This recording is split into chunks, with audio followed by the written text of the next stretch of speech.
Okay, let's dive in. Have you ever really thought about why sometimes a really cheap aspirin just doesn't seem to cut it for a headache, but maybe a 50-cent one does? Right. Or why simply thinking about, say, the Ten Commandments might suddenly make people a bit more honest. Exactly. These are the kinds of, well, puzzles that show us our decisions aren't always as logical as we maybe like to Hmm. believe. Hmm. Welcome to the deep dive. We take these really fascinating ideas and, try to make them instantly understandable. And today we're getting into predictable irrationality. Yeah, we've been looking at Dan O'Reilly's book, Predictably Irrational, some excerpts from it. And it's full of these insights into why we do the things we do. Basically, our mission here is to unpack some of those surprising, maybe counterintuitive ways our minds lead us down paths that aren't always the most rational. Right. Think of it as a shortcut to understanding the hidden forces that shape, well, everything. Your shopping, who you date, even your sense of right and wrong. It covers so much ground, too. It really does. Yeah. I mean, health insurance costs, why they're so confusing. Dishonesty, which turns out to be surprisingly flexible, maybe. Flexible is a good word for it. And how we make choices, buying things, dating. The power of comparing stuff, relativity. How first impressions, those anchors, really stick. Oh, yeah. Anchoring is huge. And the allure of free, that magic word. Totally. And then there are these invisible rules, social norms versus market norms, and what happens when they collide. Plus that battle between our cool, rational selves and our, emotional hot state. Which leads right into procrastination, doesn't it? Absolutely. And why we get so attached to stuff we own. The endowment effect, yeah. Fear of closing doors, missing out, the power of expectations, placebos. Placebos are amazing. And even how distrust sort of takes root and spreads. So, yeah, lots to unpack. Ready? Let's do it. So, first up, relativity. This is fundamental. It's about how we don't really judge things in isolation. Right. We're always comparing, especially when the comparison is easy. We don't have, like, an internal value meter. Exactly. And Airily uses this great real estate example. Imagine you're house hunting. Okay. You see a contemporary house and then two colonial houses. They're pretty similar, price size. Uh-huh. But one colonial needs a new roof. It's priced a bit lower because of it. Right, the fixer-upper. Now, you probably don't actually want the fixer-upper, but having it there makes the other colonial, the one in good shape, look suddenly way more attractive. Because the comparison is easy. Both colonial, one's clearly better. You might ignore the contemporary one entirely. Precisely. That fixer-upper acts as a decoy. It's not really sent to be chosen. It's there to nudge you towards the similar but superior option. That's sneaky. So you got to watch out for those decoys when you're shopping, huh? Definitely. And it's not just houses. Think about that famous Economist subscription offer. Oh, yeah, I remember reading about that. It was internet only for like $59? Yep. Print only for $125. Okay. And then print and internet together for also $125. Which makes no sense. Who picks print only? Exactly. It seems totally useless. But Airily found when they removed that print-only decoy option, significantly fewer people chose the expensive print and web bundle. Wow. So having the bad option there made the $125 combo look like a fantastic deal. It framed it perfectly. The decoy made the target option irresistible. So our brains need that slightly worse thing nearby to feel good about the better one. No. And it's not just shopping, you said. No, he even did a dating experiment, showed people pictures, say person A and person B. Okay. Then sometimes they'd add in a slightly less attractive version of A, let's call it A. Like A with slightly worse hair or something? Something like that. And guess what? When A was there, suddenly the original A became much more popular compared to B. So A was the decoy, making the real A look better. Huh. So if your friend brings along a slightly less attractive wingman who looks kind of similar. Now you know the psychology. But this relative thinking, it can also make us miserable, right? How so? Well, comparing ourselves to others. Jealousy, envy. Airily links it back to the Ten Commandments warning against coveting your neighbor's stuff. Because we're basically wired to compare. It's hard not to look over the fence. It seems to be. And it leads to dissatisfaction. He tells that story about the guy at an investment bank earning like $300,000 a year. Which sounds pretty good. Right. But he was unhappy because his colleagues were making millions. It's all relative. And the doctor who went to Wall Street just stopped feeling poor compared to his MBA friends. Yikes. It's a powerful force, and it affects small decisions, too, in weird ways. Like, driving 15 minutes to save $7 on a $10 pen feels worth it. Yeah, I'd probably do that. But saving that same $7 on a $450 suit by driving 15 minutes suddenly feels like too much hassle. But It's the same $7. Logically, yes, but relatively, it feels tiny compared to the soup price. Yeah. Our perception gets skewed. So we're not consistent with the value of our time or money. Like adding a $200 soup course to a $5,000 catering bill. Easy. But clipping 25-cent coupons for ages, we do that too. Or, splurging on leather seats for the car, but then agonizing over the same cost for a sofa we'll use every day. It's all about the context of the comparison. And that quote about not wanting the Boxster because you'll just want the 911. And then the Ferrari, yeah. It's that cycle of constantly upgrading based on comparison. It drives so much consumption. Even social connections can feel relative. He mentions meeting someone abroad, feeling a strong connection, Yeah. then meeting them back home in New York, and suddenly the connection felt weaker. Different contexts, different comparisons. And the black pearls. That's fascinating. They weren't worth much initially, right? Practically worthless, until a clever marketer, a sale, decided to anchor them next to diamonds and rubies in fancy shop windows with a huge price tag. He basically created their value through comparison and a high anchor price. Exactly. He established their perceived value through relativity and, crucially, anchoring, which is our next topic. Okay, anchoring. So this is about how that first piece of information we get really, really sticks. Precisely. That first price, that first impression, it becomes an anchor that heavily influences everything that comes after, even if that anchor is totally arbitrary. Arbitrary, like random. Completely random. Aerially compares it to Lorenz's goslings imprinting on the first thing they see. Our brains might latch on to initial values similarly. Like the black pearls being anchored to fine gems. But the really wild example is the one with the Social Security numbers, right? Oh, yeah. The MIT MBA students, get this. They asked them to write down the last 2 digits of their Social Security number. Okay, seems random. Then they held an auction for items like wine, chocolate, a keyboard. And they asked students if they'd hypothetically pay an amount equal to those last 2 digits for each item. So if your number ended in 88, would you pay $88 for the wine? Exactly. Then they actually bid, and the results were staggering. Students with higher Social Security numbers consistently bid significantly more for the items. No way. Just because they wrote down a higher number first. That number, completely arbitrary, acted as an anchor for their valuation, even though they denied it had any influence afterward. That's incredible. Our subconscious is easily swayed. It seems so. They did another experiment with an annoying noise. A whooshing sound. Yeah. They first asked one group if they'd listen again for 10 cents, another group if they'd listen for 90 cents. That set the anchor. Okay. Then they introduced a middle price, 50 cents, and asked everyone what they'd actually accept. The group anchored at 10 cents demanded much less than the group anchored at 90 cents, even after hearing about the 50 cents. So that first number just stuck, even with new info. It really did. It shows how those initial decisions, even arbitrary ones, create this arbitrary coherence. Our future decisions seem logical based on that first anchor, even if the anchor itself was plucked from thin air. Like the first price you ever paid for a DVD player makes today's prices seem cheap. Or remembering gas at $1 a gallon makes current prices feel painful. Right. And we even anchor on our own past behavior, don't we? Like, I bought that fancy coffee last week and liked it, so it must be worth $5. That's the self-hurting idea. We follow our own past actions as if they were a signal of objective value. That first Starbucks visit might anchor your coffee price expectations for years. Okay, so relativity and anchoring mess with our sense of value. What about free? That seems like a whole different kind of irrationality. Oh, free is powerful. It triggers this irrational excitement.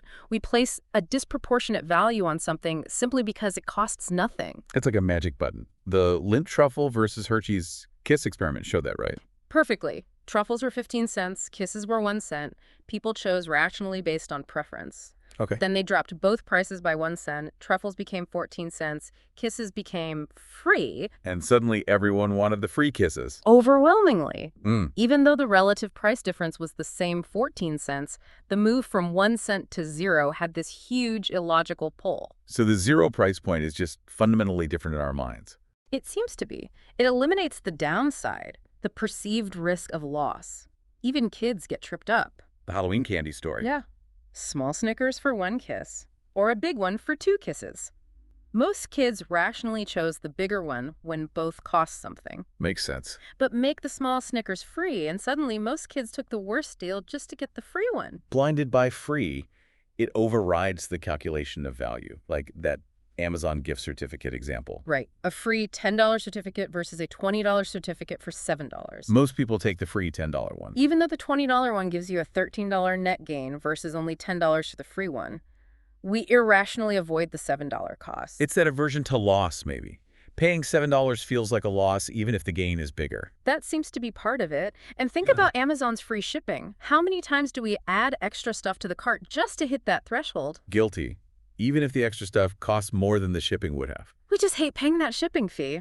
Aerially even admits choosing an Audi partly because of free oil changes over a more practical minivan. That little free perk just loomed larger than it should have. It often does, which makes you wonder, could we leverage this for good, like making preventative health care, checkups, maybe certain screenings completely free? That could dramatically increase participation, couldn't it?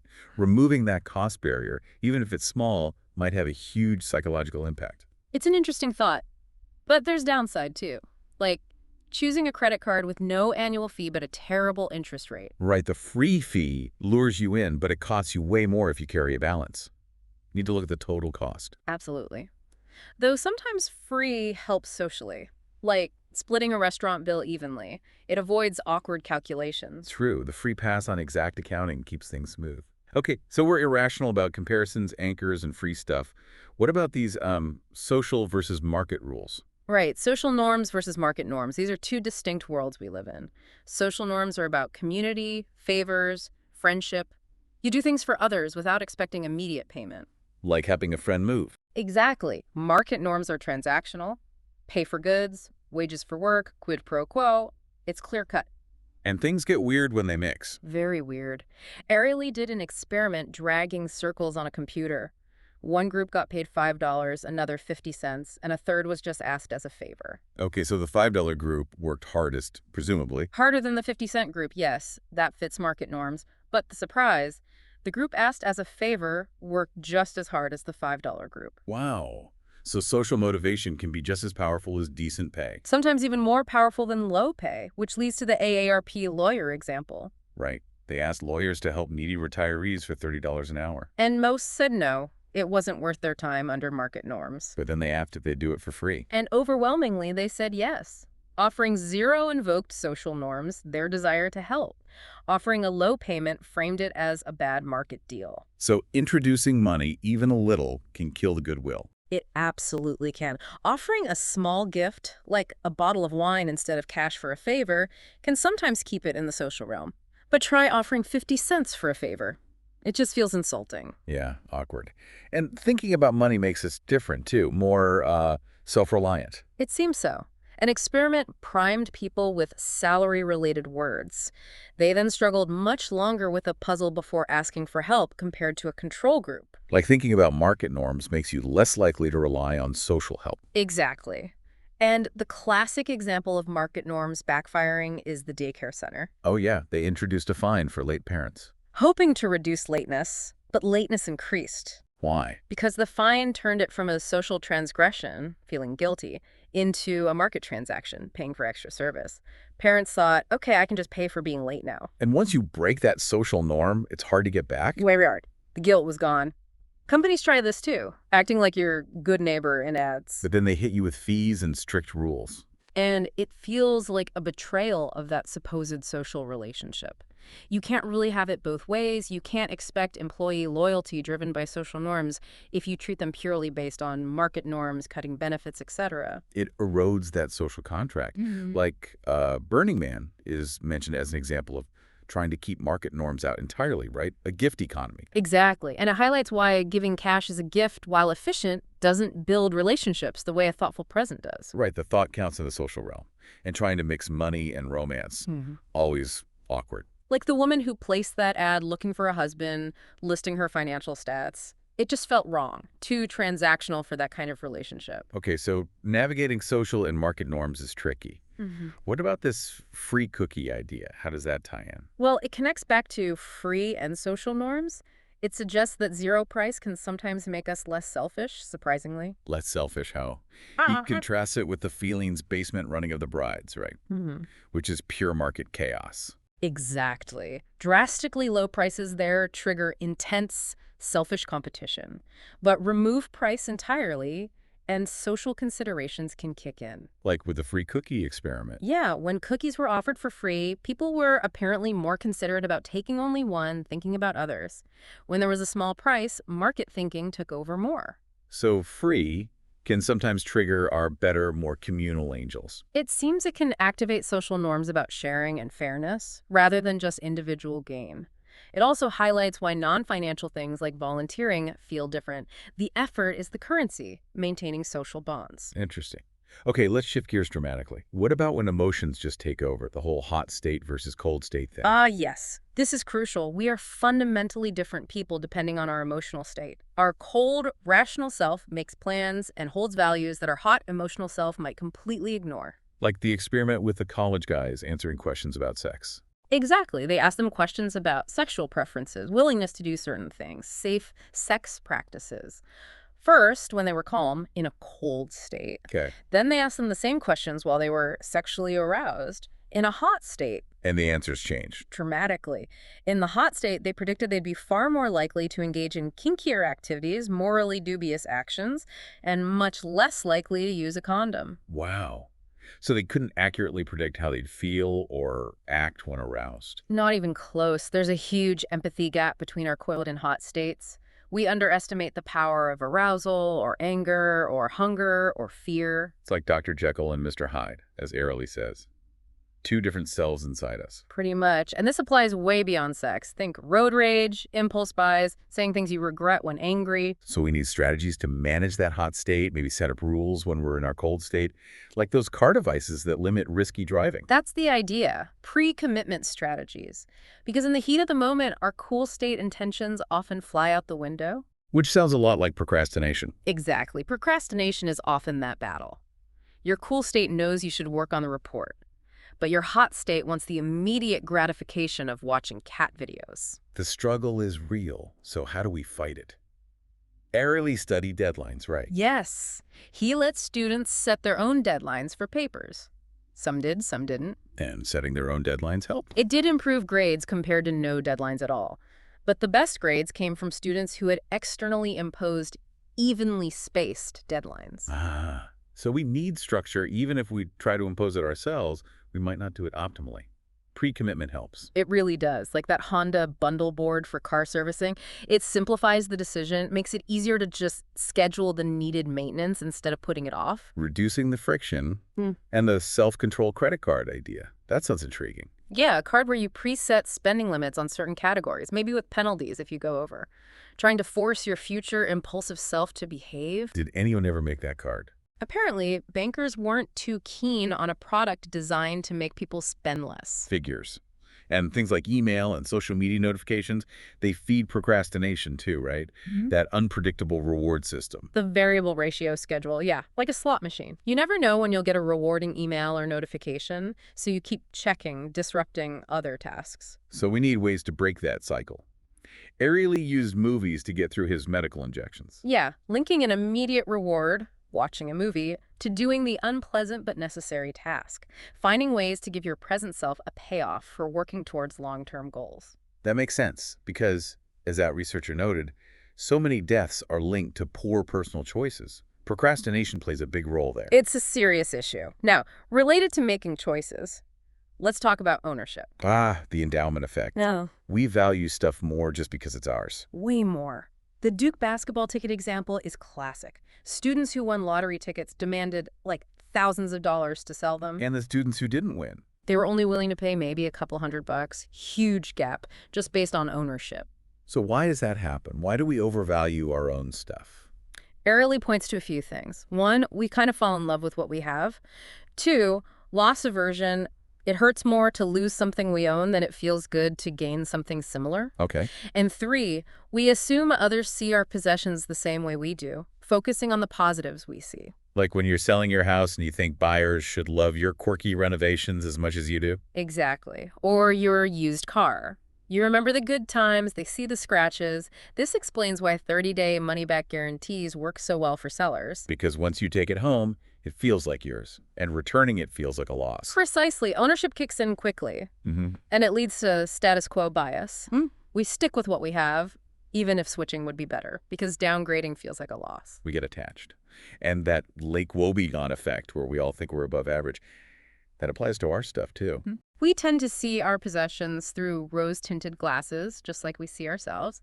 Makes it hard to value them objectively. Okay, so we cling to what we have, but we also hate closing off possibilities, right? Keeping doors open. Oh, absolutely. We have a real aversion to losing options, even unimportant ones, like that MIT student torn between two careers. Architecture and computer science. Yeah, couldn't commit because it meant closing the door on the other path. We like keeping possibilities alive. Even if it paralyzes us or spreads us too thin. The computer game experiment showed that, didn't it, with the different colored doors? Right, red, green, blue doors with different money payouts, but the doors would shrink and disappear if ignored. So people frantically clicked between doors. Even if it meant earning less money overall, just to prevent any door from closing completely.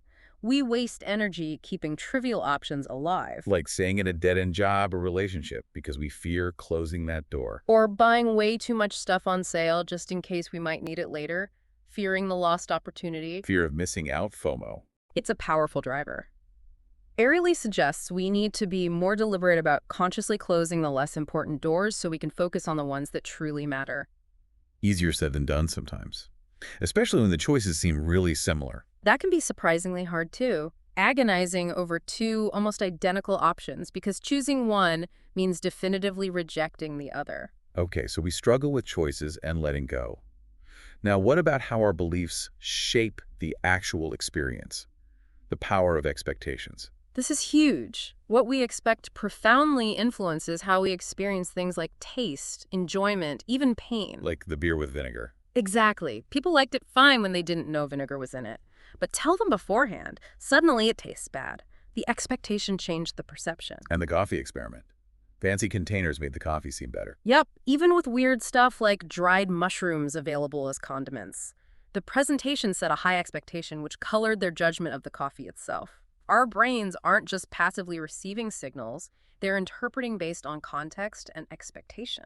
So the description on a fancy menu actually makes the food taste better because it sets our expectations higher. There's good evidence for that. It changes the neural activity associated with the experience. Even branding works this way, the Coke versus Pepsi fMRI study. Right, knowing it was Coke-activated, different, more emotional brain areas. Especially for Coke lovers, yeah. The brand expectation was part of the pleasure. It's not just the liquid, it's the whole package of associations and expectations. And this applies beyond taste, right? Like stereotypes affecting performance. Definitely. The experiment with Asian American women taking a math test, priming their Asian identity, positive stereotype for math, improved scores. Priming their female identity, negative stereotype, hurt scores. Expectations became self-fulfilling. Wow, so the context matters immensely. Like expecting great music in a concert hall, but ignoring a world-class violinist in the subway. That Joshua Bell experiment is a perfect example. Same musician, same music, vastly different reactions based purely on the setting and expectations. Or that funny story about people laughing at a play they didn't understand just because others seem to find it funny. We look for cues. We do. It all leads into the placebo effect, which is expectation taken to the extreme in medicine. Where belief in a treatment can actually heal you. Or at least significantly reduce symptoms. That knee surgery study is incredible. The group that got fake surgery had the same positive results as those who got the real thing. Just the belief and the ritual of the procedure were enough. And it works for lots of things. Pain, depression, Parkinson's symptoms. The mind-body connection is incredibly powerful. And price matters here, too. Price affects placebos. How? The Velodone painkiller experiment. When people thought the placebo pill was expensive, $2.50, they reported significantly more pain relief than when they thought it was cheap, 10 cents. No way. Same sugar pill, different perceived effectiveness based on price. And the same with an energy drink. The expensive version made people feel less tired and do better on puzzles than the discounted identical drink. We expect expensive things to work better. So our expectation, shaped by price or presentation or the doctor's confidence, triggers a real physical response. That seems to be how it works. It's not just in your head. The belief triggers physiological changes. Airily argues we should embrace placebos more, understand them better. Even his own experience with Airborne, suspecting it's a placebo but taking it anyway because the ritual makes him feel better. Right, the belief in the action itself can be beneficial. Okay, this has all been fascinating about individual irrationality. But what about trust, or the lack of it, the cycle of distrust? Yeah, this is a broader societal issue. We're increasingly skeptical, cynical about companies, institutions. Think about all the spam, the hidden fees. Trust seems hard to build and easy to lose. Very easy. Airly uses the tragedy of the commons idea. If everyone acts in their own short-term self-interest, it can destroy a shared resource like trust. Like if one company starts using deceptive practices, it makes everyone suspicious of the whole industry. Exactly. Or think of the Bernie Madoff game analogy. One person defects, takes the money, and suddenly nobody trusts anyone, and the potential for collective benefit collapses. Trust is a public good, fragile and vital. And we see dishonesty everywhere, from small things like returning worn clothes to massive corporate scandals. And often, white-collar crime seems judged less harshly than street crime, even if the financial damage is huge. Why is that? Maybe it feels less personal, more abstract, but it definitely erodes trust. Adam Smith thought honesty was self-interested, but airily suggests it's more complex than just a cost-benefit analysis for most people. But can we boost honesty? The Ten Commandments experiment was hopeful. It really was. Just having people recall the commandments before a task where they could cheat completely eliminated cheating. Wow. And signing an honor code statement worked too, even without a real honor code. Yep. Just that simple reminder of morality right at the point of temptation made a huge difference. It suggests honesty isn't fixed. It can be influenced by the situation. But just like social norms, once ethical standards decline, they're hard to rebuild. That seems likely. And another thing that makes dishonesty easier is moving away from cash. How so? The token experiment. Right. People cheated more on a task when they got tokens they then exchanged for money compared to getting cash directly. It creates psychological distance. It's easier to rationalize taking a token than taking cash. It seems so. The further removed the action is from actual money, the easier it is to fudge things. Think expense reports, stealing office supplies, using the company account for personal calls. It doesn't feel quite like stealing money. Exactly. The abstraction makes it easier for even generally honest people to bend the rules, blinded by self-interest in the moment. Okay, one last area. How do other people's choices mess with our own enjoyment? This is about conformity and individuality. Sometimes trying not to copy others actually makes us less happy. Like the beer ordering experiment at the Carolina Brewery? Yeah. People ordered free beer samples. Some ordered privately, writing it down. Others ordered publicly, one after another. And the public group ordered differently. They ordered a much wider variety of beers than the private group. People seemed reluctant to order the same beer someone else just had. They wanted to seem unique. Probably. But the consequence was they were generally less satisfied with their choices compared to the private group who just picked what they truly wanted. So trying to be different led to suboptimal choices, unless you were the first to order. Right. The first person in the public group was just as happy as the private group because they weren't influenced yet. It shows how social dynamics can push us away from our genuine preferences. Which brings us back to the core idea. We're not the rational calculators economists often assume. We're predictably irrational. Exactly. And understanding these patterns, relativity, anchoring, free, norms, hot states, ownership, expectations, dishonesty triggers is key. It explains why we procrastinate, why we don't save enough, why we make choices that sometimes don't serve us well. So wrapping up this deep dive, the key takeaway is that these irrational tendencies are predictable, they're consistent, from valuing things relatively to being swayed by free, anchored by first impressions, torn between social and market rules. Letting emotions hijack our plans, overvaluing our stuff, fearing closed doors, having experiences shaped by expectation and placebo. And getting caught in cycles of distrust or making less satisfying choices just to be different. It's a lot. It is.